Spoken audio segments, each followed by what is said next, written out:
할렐루야. 늘 하나님의 역사 가운데 주님의 사랑과 은혜를 경험하며 살아가는 우리 성도님들에게 주님의 이름으로 늘 평안하시기를 기원합니다.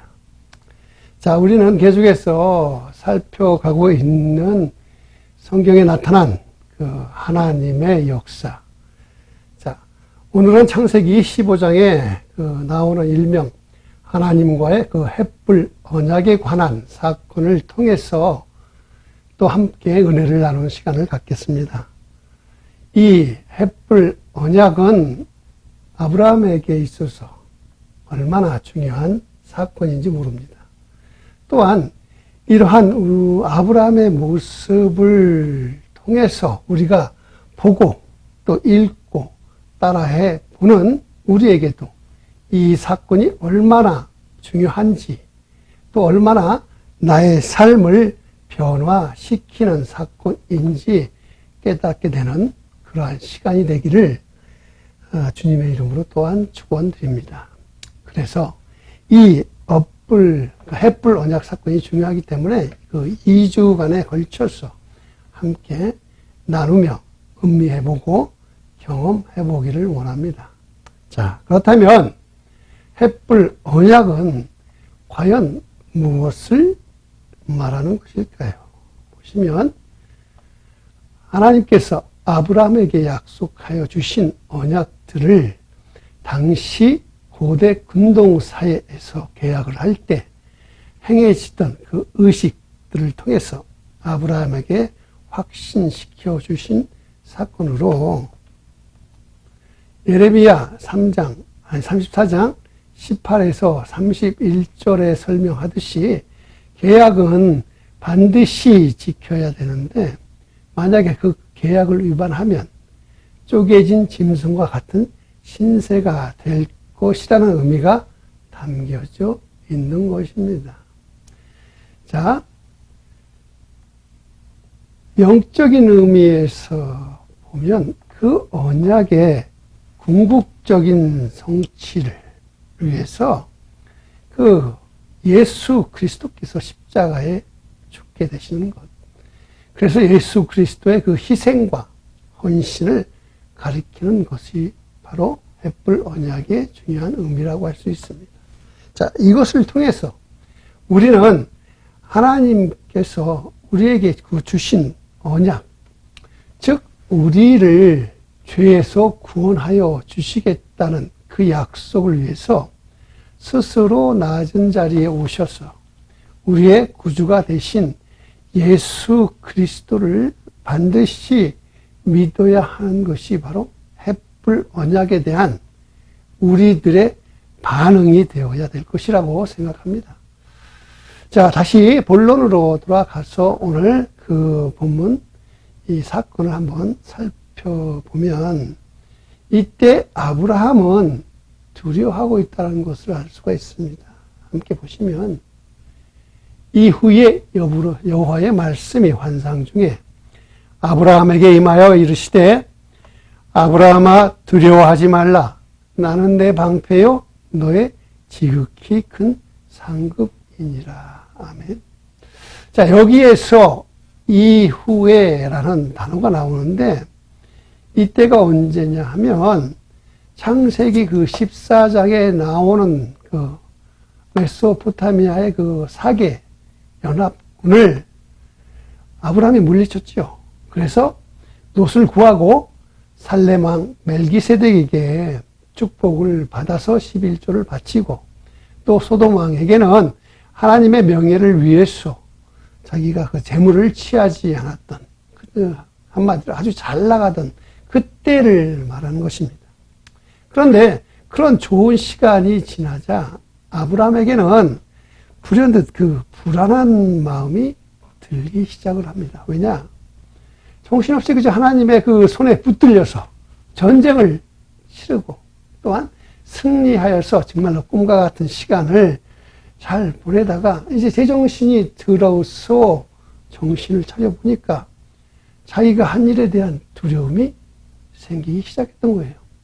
그것은 당시 강대국이었던 메소포타미아 그 사개 연합군이 자기를 향해서 혹시라도 복수를 하려고 쳐들어오지는 않을까 하는 그러한 염려와, 또 하나는 하나님의 그 약속의 말씀을 믿고 이제 가나안으로 들어온 지가 어느덧 10년이라는 시간이 지났는데, 그래서 나이도 벌써 85세가 되었는데 아직까지 하나님이 약속하셨던 자식에 대한 소식이 없어요.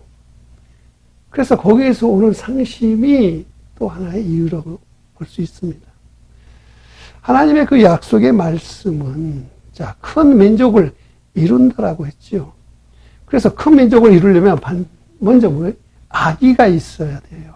아기가 태어나야 되는데 그 말씀을 들은 지가 벌써 10년이 지나도록 아기는 도무지 생겨날 것 같지도 않고, 또 아브라함은 아내 사라는 갈수록 나이가 들어가니까, 그래서 아브라함이 이제 조금씩 그 약속의 말씀에 의심이 쌓기 시작을 하는 겁니다. 그래, 보면 그 의심의 증거가 3절에 나오는데요. 아브라함이 또 이르되 주께서 내게 씨를 주시지 아니하셨으니 내 집에서 길린 자가 내 상속자가 될 것이니라. 고대 근동에는요, 자식이 없는 부부가 재산 상속을 조건으로 해갖고 그 노년의 그 부양, 그리고 사후의 그 장래의 그 문제, 모든 것들을 책임질 양자를 입양하는 관습이 있었는데, 지금 아브라함은 하나님의 약속의 말씀을 당시 그 시대의 관습에다가 그냥 맞춰가지고 해석해 버렸어요. 그러한 우를 범하고 말았습니다. 그러한 아브라함의 모습에서 우리는 아무리 하나님의 약속의 말씀을 받았다 할지라도 그 말씀이 성취될 때까지는 우리는 그 약속의 말씀을 절대로 세상적인 잣대로 해석하면 안 된다라는 것을 우리는 깨달아야 하는 것입니다. 이러한 아브라함을 향해서 하나님은 다시 한번 말씀해 주십니다. 4절이요.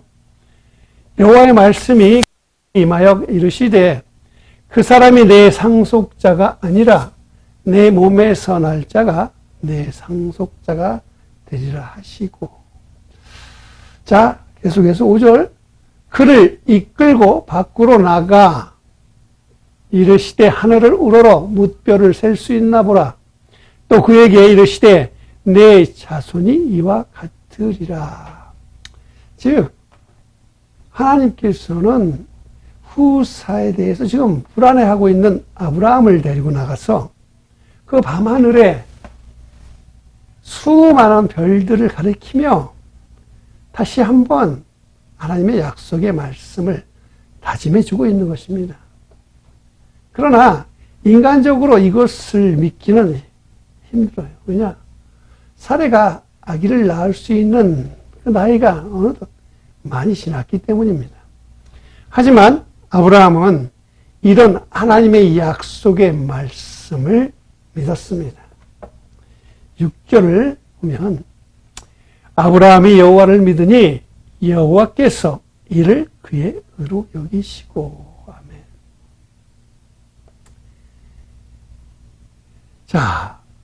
그때서야 하나님께서 아브라함의 믿음을 의로 여겨주셨다라고 말합니다.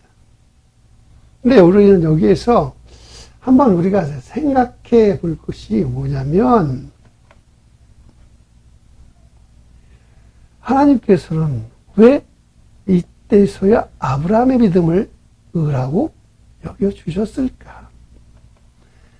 그렇다면 아브라함이 그 전에 믿고 행동했던 것들은 다 무엇이라는 말입니까? 이것을 창세기 12장의 그 사건과 함께 비교를 해서 이야기를 해보면 말이에요. 아브라함의 믿음의 시작인 그 창세기 12장을 보면 아브라함은 하나님의 그 약속 말씀을 믿고 고향과 친척과 아버지의 집을 떠나서 하나님이 명령하신 땅으로 들어갔습니다. 그런데 그때는 하나님께서 그러한 아브라함의 믿음을 의롭다라고 말해주지 않았어요.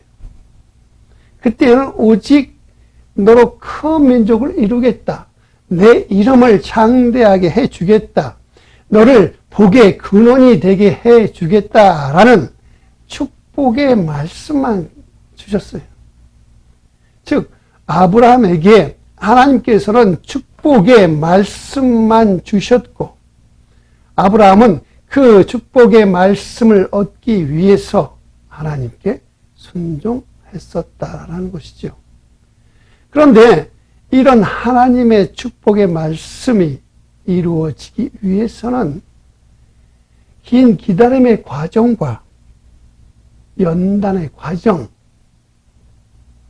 그러한 고난들이 있었는데 그러한 과정을 거쳐가는 동안 아브라함이 조금이 믿음이 싹트기 시작했고 또한 그러한 믿음을 통해서 아브라함은 조금씩 변화되기 시작했던 거예요. 자, 쉽게 말하면 창세기 12장의 아브라함은 하나님께서 이제 복을 주신다고 하니까 한번 믿어볼게 하고 자신의 그 믿음을 시작을 했다면 지금 창세기 15장에 아브라함은 하나님의 말씀을 믿는데 이제는 자신의 그 이성, 자신의 생각 이런 것들 경험을 포기하고 그냥 이제 말씀 그대로를 믿어버리는 그러한 심정으로 바뀌었다라는 것입니다. 즉 이것은 이제 처음에 창세기 12장에서 어떠한 조건을 보고 믿었던 아브라함이 이제는 아무런 조건도 보지 않고 오직 하나님만 바라봄으로써 후사에 대한 하나님의 약속을 전적으로 신뢰하겠다라는 믿음의 결심이라는 것이죠. 자, 아브라함이 하나님을 처음 만난 창세기 12장의 그 아브라함은 그저 하나님과 그 세상 사이에서 하나님이 주시는 조건이 더 좋아 보였기 때문에 하나님을 선택했다라고 보면, 즉 세상이 하나님보다 더 좋아 보일 때가 생기면 다시 세상으로 돌아갈 수 있는 마음의 상태였다라고 볼 수 있죠. 하지만 지금 창세기 15장 아브라함의 상태는요, 이제 하나님의 역사 안에서 하나님을 계속해서 10년 동안 경험해 보았기 때문에 이제는 하나님 외에는 다른 선택이 없을 뿐이고 오직 하나님만을 붙잡아야 살 수 있다라는 마음의 상태로 변화되었다라는 것입니다. 그래서 하나님께서는 그런 아브라함의 마음의 상태를 아시고 이제서야 아브라함의 믿음이 의롭다라고 여겨주신 것입니다. 자, 이것을 통해서 우리가 알 수 있는 것은 뭐냐? 사람의 믿음의 시작은 무엇인가 얻고자 하는 그 조건, 그 욕구에 의해서부터 시작될 수 있다. 시작된다라고 할 수 있지요. 아무리 믿음이 좋다고 하는 믿음의 조상인 아브라함도 먼저 하나님의 그 약속이 있었고 그 약속을 받기 위한 그러한 조건들을 얻기 위해서 아브라함은 믿기 시작을 했어요. 그런데 그 약속을 믿기 위해서 하나님을 그저 따라가다 보니까 어느새 그 약속이 아니라 그 약속의 주체이신 하나님을 먼저 믿게 되었다라는 것입니다. 자, 많은 사람들은 하나님으로부터 분명히 복은 받기 원해요. 하지만 하나님과의 그 깊은 교제는 원하지 않습니다. 하지만 하나님의 축복은 반드시 하나님과의 그 친밀함이 있어야 이루어지는 것이고 또 그 친밀함을 통해서 하나님의 약속이 복으로 들어온다라는 것을 우리는 깨달아야 하는 것입니다. 즉 그러한 마음의 상태, 하나님과의 친밀함으로써 이제는 절대 하나님을 떠나지 못하는 관계가 확실히 형성된 다음에야 하나님의 말씀이 믿어지는 것입니다. 그래서 그제서야 그 약속의 말씀을 믿은 사람을 하나님은 의롭다고 여겨주시는 것입니다. 그렇다면 하나님께서 의롭다고 여겨주시는 것이 무슨 의미이며 얼마나 중요한 것인지 함께 살펴보겠습니다. 자, 로마서 4장 5절을 보면 이를 아니할지라도 경건하지 아니한 자를 의롭다 하시는 이를 믿는 자에게는 그의 믿음을 의로 여기시나니. 아멘. 자, 이 말은 어떠한 행위를 통한 공로나 공적이 없는 사람이라 할지라도 의롭다 하시는 이, 즉 예수 그리스도를 믿으면 그 믿음으로 인해서 의롭다라고 인정해 준다라는 것입니다. 자, 이것은 태어날 때부터 원죄로 인해서 죄인의 몸으로 태어난 우리가 어떠한 선행이나 율법을 지키는 일을 통해서 나의 죄를 의로 바꾸려고 하지만 하나님께서는 그것을 절대로 의로 인정하지 않으시고 오직 예수 그리스도를 믿는 것으로만 의롭다 여겨주신다라는 것입니다. 자, 이 말을 우리가 오늘 그 아브라함에게 적용해 보면요. 창세기 12장의 그 아브라함은 하나님의 그 명령에 순종한 것이 의로운 것이 아니라 자기의 생각과 지식을 내려놓고 오직 말씀에 의지해서 하나님을 신뢰하는 것을 의롭다라고 여겨주신 것이죠. 자, 우리도 마찬가지입니다.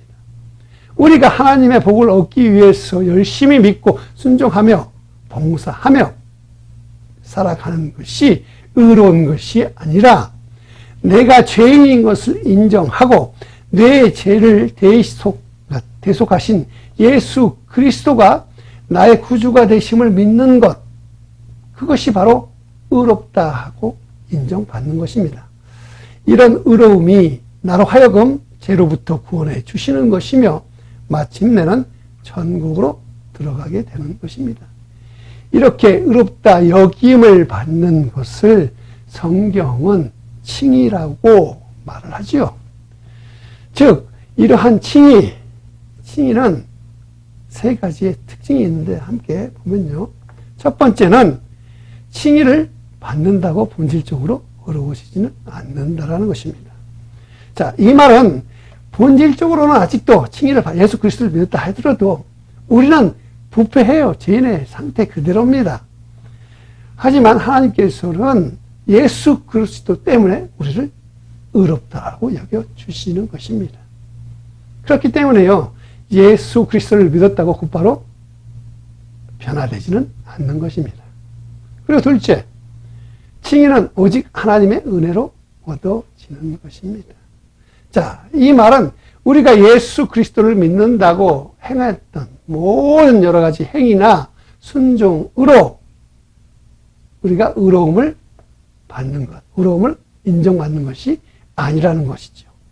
그렇기 때문에 우리는 아무리 열심히 주의 일을 하여도 늘 겸손하게 낮은 자의 자세를 지녀야 하는 것입니다. 아무리 봉사를 열심히 하고 그 공로를 교회에서 인정받았다 해서 재직으로 직분을 받았다 할지라도 오히려 하나님을 더 겸손하게 섬겨야 되는 것이에요. 내가 교회에서 일을 많이 하면 할수록 스스로 자기를 드러내고 싶어 하고 공로를 인정받고 싶어 하는 것은 오히려 하나님의 뜻을 반하는 것이기 때문입니다. 그래서 우리는 교회에서 열심히 신앙생활을 하면 할수록 더 겸손해져야 합니다. 그리고 세 번째, 증인은 반드시 성화의 단계로 나아가야 합니다. 자, 이 말의 시작은 믿음으로 의롭다 여김을 받았지만 언제까지나 그 자리에만 있으면 안 된다라는 것입니다. 그렇기 때문에 예수 그리스도를 믿어 의롭다라고 인정받은 사람은 늘 예수 그리스도를 의지해서 그와 함께 동행하며 살아가는 삶으로 변화되어야 되는 것입니다. 이제 오늘 말씀을 한번 정리를 해보면, 자, 아브라함이 다운되어 있었잖아요. 두려워하고 있을 때에 하나님께서는 아브라함에게 나타나셔서 복을 주시겠다라고 하셨습니다. 그러나 아브라함은 뭐예요? 반응은 상속자인 아들이 아직 없으니까 더 이상 자기가 아니라 내 상속자인 다른 사람, 자기가 길리운 자에게 그 복이 갈 거라고 이야기를 하죠. 그러자 하나님께서는 반드시 상속자, 네 몸에서 나는 상속자를 주실 것이며 자손을 그 하늘의 뭇별처럼 셀 수 없을 정도로 주실 것이라고 약속하셨습니다. 그때 아브라함은 그 하나님의 약속의 말씀을 믿었습니다. 그냥 그것만 했어요. 그런데 하나님께서는 그런 아브라함에게 의롭다고 여겨주셨다는 것이죠. 자, 로마서 4장 2절을 보면 만일 아브라함이 행위로서 의롭다 하심을 받았으면 자랑할 것이 없으려니와 하나님 앞에서는 없느니라. 만약에 하나님께서 아브라함의 행위로 의롭다 하고 여겨주실 거면 창세기 12장 때 그렇게 하셨어야죠. 하지만 하나님께서는 아브라함의 행위를 인정해 준 것이 아니라 오직 예수 그리스도를 믿을 때 의롭다 하셨다는 것이죠. 아브라함은 하나님 앞에 의롭다 인정받을 만한 아무런 공로가 없습니다. 그저 그가 믿을 때에 그 믿음을 인정해 주신 것입니다. 이것을 우리는 은혜라고 하는 것이죠. 은혜. 아브라함을 비롯해서 그 어느 누구도 하나님 앞에서 자신이 의롭다고 말할 수 있는 사람이 없어요. 또 그렇게 될 수도 없어요. 이것은 성경이 누누이 이야기하고 있습니다. 그렇기 때문에 그냥 은혜로 주신 그 구원이 귀한 것입니다. 내가 얻어낸 것이 아니니까. 근데 간혹 어떤 사람들은 그래서 그걸 값싼 은혜라고 말들 하지만 이런 하나님의 은혜가 아니면 어느 누구도 하나님 앞에 나갈 수가 없어요. 죄를 용서받을 수가 없습니다. 결국 구원받을 수가 없기 때문입니다. 오직 은혜를 입은 자만이 하나님을 하나님으로 인정할 수 있으며 하나님을 영화롭게 할 수 있는 것이기에. 그래서 은혜가 그만큼 중요한 것입니다. 아직도 우리의 구원이 우리의 율법적 행위나 형식에 빠진 외적으로 보여지는 곳에 있다고 생각하면 나를 구원하시기 위해서, 나를 위해서 십자가를 지신 그 보혈의 공로를, 또한 구원의 그 감격을, 그 기쁨을 우리는 결코 가질 수 없다는 것을 기억해야 합니다. 자, 사랑하는 우리 성도님 여러분, 우리가 계속해서 이런 구원의 감격과 그로 인한 기쁨과 행복이 넘치는 삶을 살고자 하신다면 주님이 나에게 주셨던 그 은혜를 꼭 잡고 가시기를 주님의 이름으로 축원드립니다. 자, 함께 기도하시겠습니다.